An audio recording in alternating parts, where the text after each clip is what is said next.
খুবই মজাদার একটি পিঠার রেসিপি শেয়ার করব। এটা খেতে কিন্তু খুবই সুস্বাদু হয় আর একদমই অল্প ঝামেলায় এই মজাদার পিঠাটি তৈরি করে নিতে পারেন একদমই ভিন্ন স্টাইলে।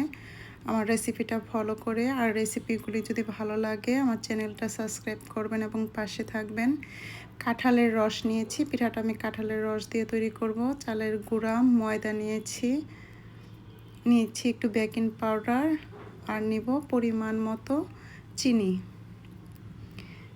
আমি এখানে চালের গুঁড়াটা একদম মিহি চালের গুঁড়া নিয়েছি আর কাঁঠালটা আমি আগেই ছেঁকে রস করে নিয়েছিলাম। এটা আমি সারা বছরই ফ্রোজেন করে রেখে দিই কাঁঠালের সিজনে, কারণ রসটা দিয়ে কিন্তু নানা রকমভাবে পিঠা তৈরি করা যায়। চালের গুঁড়ার সাথে রসটা খুব ভালোভাবে মিশে গেলে দিয়ে দিব পরিমাণ মতো ময়দা।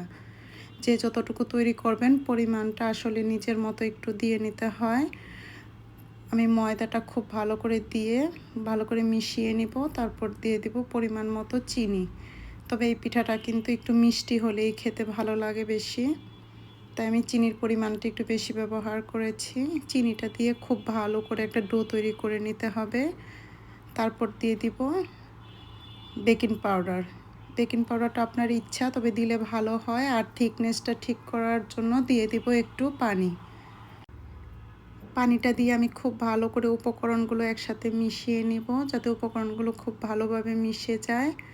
আর থিকনেসটা ঠিক এই পদ্ধতিতে করে নেবেন। এইভাবে যত থিকনেসটা যত ভালো হবে ততই কিন্তু পিঠাটা দেখতে সুন্দর হবে, ফুলে যাবে। আমি আধা ঘন্টার জন্য এটা রেখে দিব। আধা ঘন্টার পর আমি আবার একটু মিশিয়ে নিব, সবগুলি উপকরণ যাতে খুব ভালো করে মিশে যায়। আর দেখতেই পাচ্ছেন খুব সফট একটা ডো তৈরি হয়েছে। এখানে আমি প্যানে তেল নিয়েছি এবং ছোট ছোট করে পিঠাগুলো ভেজে নিব। আর এই পিঠাগুলো একটু ছোট ছোট করে তৈরি করে নিলেই কিন্তু খেতে ভালো লাগে। অবশ্য আপনার ইচ্ছে অনুযায়ী আপনি শেপে করে নিতে পারেন, তবে ছোট হলেই কিন্তু দেখতেও ভালো লাগে, খেতেও ভালো লাগে। আর পিঠাটা কিন্তু খুবই সুস্বাদু হয়, অবশ্যই বাসায় তৈরি করে দেখবেন। আর পিঠাটা খুব ফুলে যায় এবং গোল গোল সফট নরম একটা পিঠা হয়। আমার এই রেসিপিতে যদি তৈরি করে দেখে নেন দেখবেন খুবই মজাদার একটি পিঠা হয়। এক এক এলাকার মানুষদের এক এক ধরনের পিঠা তৈরি করে থাকে কাঁঠালের রস দিয়ে, তবে আমি এই পদ্ধতিতে করে থাকি। এটা কিন্তু খুবই ভালো লাগে খেতে। যখন একটু অল্প আঁচে লাল লাল করে ভাজা হয়ে যাবে তখন আমি পিঠাগুলো উঠিয়ে নিব। আর এটা কিন্তু মচমচেও হয়, যেহেতু বেকিং পাউডার ব্যবহার করেছি এতে কিন্তু খুব মচমচে হয় পিঠাটা।